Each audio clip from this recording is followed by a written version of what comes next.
नमस्कार, आप देख रहे हैं दार्शनिक भारत लाइव। मैं अमरेश कुमार सिंह। इस वक्त हम आए हुए हैं अरवल जिला अंतर्गत ग्राम किंजर, और इस जगह पर आप देख सकते हैं कि जिन्होंने अपना जीवन और कर्म क्षेत्र गौ सेवा और कृषि कार्यों में समर्पित किया है, ऐसे समर्पित व्यक्ति जिनका कि बचपन से मेरा संबंध रहा है और जिन्होंने धर्म के क्षेत्र में, ज्ञान के क्षेत्र में बहुत सारे अध्ययन भी किए हैं और अपने विचारों से लोगों को बीच समन्वय, प्रेम, शांति और भाईचारे का संदेश फैलाने का काम भी किया। हमारे बीच किंजर निवासी छत्रपति सिंह हैं और इनका जो सोच रहा है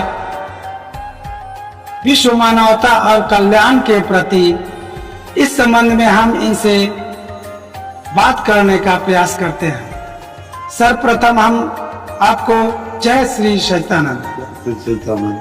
हम जानना चाहते हैं कि आज के परिवेश में जो हमारे समाज के अंदर परिवर्तन देखा जा रहा है, जैसा कि पहले सामाजिक परिवेश में कई परिवार के लोग एक साथ रहते थे, पर आज सब लोग अकेला अकेला दिखाई पड़ रहे हैं। इसका क्या कारण हो सकता है? ये सब पश्चिमी सभ्यता का देन है और साथ ही साथ पूर्वी जगत का देन है, जो हमारी पश्चिमी सभ्यता से ओत परोत कर दिया गया और एक नई व्यवस्था इन लोग कायम किए हैं। जन्मदिन मनाना या नववर्ष मनाना, नववर्ष हिंदुओं का, हम लोग का नववर्ष हिंदुओं का अलग होता है और हम लोग के अलग होता है और पश्चिमी सभ्यता के अलग है। जैसे 1 जनवरी हमारी संस्कृति में नहीं है कहीं, ये पश्चिमी सभ्यता के देन है।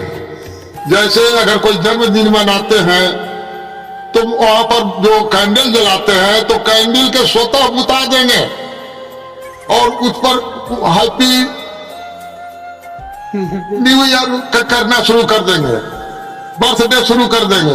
बताइए, कैंडल बुताने की क्या आवश्यकता है, जलाने की आवश्यकता है? जैसे मम्मी को, माता को मम्मी कहता है, मम्मी मीन्स क्या होता है? मुर्दा होता है। जीवंत चीज को ये लोग मम्मी बना देता है वहां पर। और डैड, तो डैड माने डेड कर गया, मर गया, मृत हो गया, उसे डैड कहता है। बार बार ये सब पश्चिमी सभ्यता का देन है, जिससे हम लोग में आपसी भाईचारा और संबंध जो है विखंडित होते जा रहा है। और आज का जो युग में कोई भी जो बच्चों है वो अपने माता पिता का सैल्यूट मारना, यही सब चीज है। यहाँ पर जानना चाहेंगे कि आप चूंकि गुरुमुख हो चुके हैं और किन्हीं को अपना आराध्य गुरु मानते हैं, तो आखिर ये गुरु शिष्य की परंपरा है कि? ये बहुत सनातन धर्म से चला आ रहा है। जैसे राम के गुरु वशिष्ठ हुए, आध्यात्मिक गुरु वशिष्ठ हुए, और धनुर्विद्या के गुरु विश्वामित्र हुए। जैसे कृष्ण के गुरु शस्त्र विद्या के गुरु संदीपनु हुए, और दुर्भाषा ऋषि जो हुए से आध्यात्मिक गुरु हुए। तो गुरु जो होते हैं गोविंद से भी बड़ा होते हैं। गुरु अगर गोविंद दोनों खड़ा हो तो पहले गुरु का ही लोग प्रणाम करते हैं। राम कृष्ण से को बड़ा तीनों तो गुरु कीन, 3 लोग के धरी गुरु आगे अधीन, वो अधीन थे गुरु के आगे। तो ये तो ऐतिहासिक चीज है। गुरुओं की परंपरा हमारे सतयुग से चला आ रहा है। जब सृष्टि हुआ, आदि गुरु हमारे शंकर जी हुए, जिसे आदि गुरु के संज्ञा दिया जाता है। जैसे आज शिव भक्त लोग जो है से बनाते हैं कि ओम नमः शिवाय ही हमारे गुरु हैं, आदि गुरु वही हैं। लेकिन नहीं, पंचभौतिक शरीर में गुरु आते हैं जिसे सतगुरु कहते हैं। सतगुरु एक होते हैं समय के, जैसे नानक कबीर हुए, जैसे ईसाई हुए, जैसे बुद्ध हुए। लेकिन गुरु अनेक होते हैं। गुरु तो एक, अगर कला खाना सिखा दिया, पीना सिखा दिया, गाड़ी चलाना सिखा दिया, वो भी गुरु कहलाते हैं। लेकिन ये सब गुरु ये संसारिक भौतिक काल के लिए होते हैं। आध्यात्मिक गुरु जो ये संसार से हमें मुक्ति प्रदान करेंगे, वो वास्तविक सदगुरु होते हैं। गुरु कहा कि श्री गुरु पद नखमणि गण ज्योति असुमिरत दिव्य दृष्टि ये होती। गुरु महाराज जी के चरण के नाखून से वो दिव्य ज्योति प्रस्फुटित होता है, जो आप जिसे आप देख करके मुग्ध हो जाएंगे। ये चीज आप अपने गुरु महाराज जी के बारे में परिचय। हमारे गुरु महाराज जी सदगुरु हैं। आज 135 देश में इनका प्रोग्राम जो है से चल रहा है। हमारे गुरु महाराज जी का जन्म जो है हरिद्वार के कनखल में हुआ और इनका बचपन का नाम प्रेमपाल रावत, जिसे लोग बाद में बाल जोगेश्वर नाम से भी संबोधित किया, लेकिन आज अपने को प्रेमपाल रावत ही जानते हैं। और प्रेमपाल जी का मैं शिष्य 1973 दिन सोमवार 19 फरवरी को दीक्षा ग्रहण किया, तब से आज तक अनवरत जारी है। और जब भी प्रोग्राम महाराज जी का होता है, मैं उस प्रोग्राम में शामिल होता हूँ और जाता हूँ और आता हूँ, और उनकी प्रचार प्रसार में सहयोग प्रदान करता हूँ। और मैं अगर विश्वास करें तो परमात्मा को देखा जा सकता है। हमारे गुरु ने मुझे उस दिव्य ज्योति को दिखाया है अपने अंदर, शरीर के अंदर, और मैंने उस चीज को अनुभव किया है। शरीर के अंदर 4 क्रिया के प्रदान करते हैं, जिससे प्रकाश देख सकते हैं, अनहद सुन सकते हैं, जिसको गहरी आवाज कहा है, जिसको आपको पावन नाम रामायण में कहा है, गीता में अव्यक्त अक्षर कहा है, बाइबिल में चांदना कहा है, जैसे कुरान में पाक नाम कहा है, उसी चीज को अनुभव कराते हैं।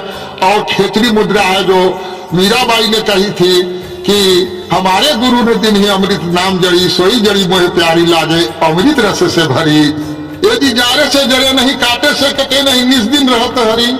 हमारे गुरु ने दिन ही अमृत नाम जड़ी, सोई जड़ी मोहे प्यारी लागे, अमृत रस से भरी। अनहदनाद, अनहदनाद वो चीज है जो माँ के गर्भ में सुनता है बच्चा। जब भी बच्चा जन्म लेता था तो हमारी पुरानी संस्कृति में एक थाली, कांसे के थाली को बजाया जाता था, जिससे 16 तरह के आवाज उत्पन्न होते थे। तो बच्चा के भ्रमित किया जाता था कि तुम अभी भी माँ के पेट में ही हो। एक उस घर में, प्रसूति घर में एक दीपक जलाया जाता है कि अभी भी तू परमात्मा के उस ज्योति को देख रहे हो। तो कहने का मतलब है कि यह तो सनातन काल से ही हमारा होता था, लेकिन आज वो तो हॉस्पिटल में होते हैं बच्चे, तो ये सब की आवश्यकता ही नहीं पड़ता थाली बजाने का या कोई परंपरा का। वो लाइट जलता है, यही चीज कि आज के वर्तमान परिवेश में राजनीति व्यवस्था में, तो जहाँ तक पौराणिक राजनीति व्यवस्था में एक धर्म नीति होता था, और धर्म नीति और राजनीति साथ साथ दोनों के समन्वय के साथ से माध्यम से लोगों के बीच में मतलब लोगों की समस्याओं का समाधान किया जाता था। वर्तमान समय में राजनीति देखा जा रहा है, धर्म नीति नजर नहीं आता है।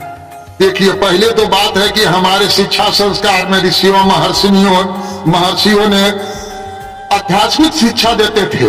आज की शिक्षा अलग है। पहले के शिक्षा में हमारे धर्म ग्रंथों का, हमारे ऋग वेद, यजुर्वेद, सामवेद, अथर्वण वेद, ये चारों वेद के ज्ञान दिया जाता था, और यही विद्या असली था। लेकिन आज जो है हमारे कोई भी विद्यालय में जाइए, नर्सरी से लेकर करके आप ग्रेजुएट तक, कहीं भी धार्मिक ग्रंथों का पढ़ाई नहीं होता।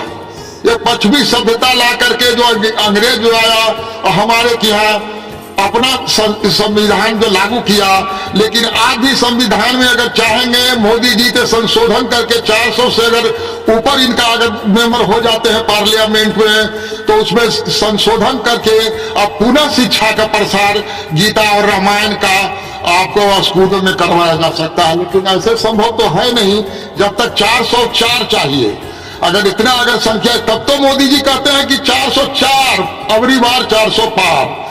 कहने का मतलब है कि अगर ये हो गया तो हमारी हर विद्यालय के अंतर्गत ये जो है से आध्यात्मिक शिक्षा के प्रसार और प्रसार पुनः शुरू हो जाएगा, और तब फिर हमारे अध्यात्म की ओर हम पहुंच जाएंगे। और पहुंचने के बाद हमें कोई दिक्कत कहीं नहीं महसूस होगा, क्योंकि जब तक आध्यात्मिक शिक्षा नहीं मिलेगा तब तक ये भौतिक संस्था शिक्षा से कुछ होना जाना नहीं। जैसा कि अपने समाज और देश में लोग शांति की कम, क्रांति की बातें ज्यादा करते हैं, इसका क्या कारण हो सकता है? तो जैसा पानी और वैसा वाणी, आहार जो है मनुष्य का जो है से अब बहुत खराब हो गया। पहले की अपेक्षा जो है मानो जो है मनुष्य नहीं दानव बन गया है। जैसा अगर काज पानी पिएंगे अन्न खाएंगे उसी तरीका के ज्ञान होता है। जैसे पहले के हमारे के यहाँ खाद के यूज नहीं होता था। पहले हम लोग गोबर के गनौरा के खेत में डाला करते थे और उसी से पैदा करते थे। आज जो है उसी का देन है कि अधिक से अधिक रोग का उत्पन्न हो रहा है और साथ ही साथ खान पान में मांस मदिरा मुर्गी ये सब जो है ये अच्छी बात नहीं है। आदमी के शाकाहारी होना चाहिए। मनुष्य के उस तरीका के चोंच ही नहीं दांत ही नहीं बनाया गया है कि मांस मच्छी हो। इसलिए मनुष्य को चाहिए कि सदैव शाकाहारी का प्रयोग करे। देखिए मैं आज अभी 77 वर्ष के हो गया हूँ, फिर भी मैं आज तक कोई रोग नहीं है। क्या मैं भी शाकाहारी हूँ? मैं कुछ ये सब नहीं खाता हूँ, मांस मछली मुर्गी अंडा का सेवन कभी नहीं करता हूँ। और मैं सदा हरा साग सब्जी का यूज करते हैं, दही दूध का गौ सेवा करते हैं और गौ माता गौ गंगा गीता और गोपाल को मैं जानता हूँ। इसके अलावा तो मैं और किसी चीज को नहीं जानता हूँ। आप अपने अंतिम संदेशों में लोगों के बीच में क्या संदेश देना चाहेंगे? आपसी भाईचारा होना चाहिए, मधुर संबंध होना चाहिए। अपने तन मन धन से किसी को बिगाड़ने का कोशिश न करें। इस धरती पर आपको कोई बिगाड़ने वाला जन्म नहीं लेगा। अपने तन मन धन से हो सके तो किसी को मदद करें, किसी को बिगाड़ने की कोशिश न करें। हम तो यही कहेंगे कि अगर ऐसा करना शुरू करेंगे, अपने आप में देखिए कमी अगर है तो आप में है। अपने अंदर खुद झांक के देखिए तब दूसरे के बुराई देखने का कोशिश कीजिए। रहीमन निजमन की भी था मन ही राखो गोए और सुनिए के लिए लोग सब बात के लिए कोई अपनी बात हर जगह प्रकट न करे। साथ ही साथ अपना जो हृदय की बात है हृदय में रखें और पात्र को दे, सुपात्र को दे, कुपात्र के न दे। जैसे हीरा अगर कोई चिड़िया के सामने रख दीजिएगा तो क्या करेगा, चोंच मार करके उसका अपना चोंच तोड़ लेगा। लेकिन वो जो है ना चोंच तोड़ने के बाद खुद अफसोस करेगा क्योंकि खाने का वस्तु तो था नहीं, उसको लगा कि खाने का वस्तु है। तो यही कहना है और यही है कि लास्ट है बात। अभी अभी आपने ग्रामीण किसान की बातों से आपने काफी प्रेरणा मिला होगा और हम उम्मीद करते हैं कि जो इन्होंने भाव व्यक्त किए हैं, अगर इनकी बातों की समझ समाज के प्रत्येक व्यक्ति तक पहुंचे और लोग अगर इस पर चिंतन करें, मनन करें, तो जरूर उनके जीवन में सन्मार्ग का, शांति का, सुख का दरवाजा खुल सकता है। फिर मिलते हैं अगले खबरों के साथ, तब तक के लिए नमस्कार।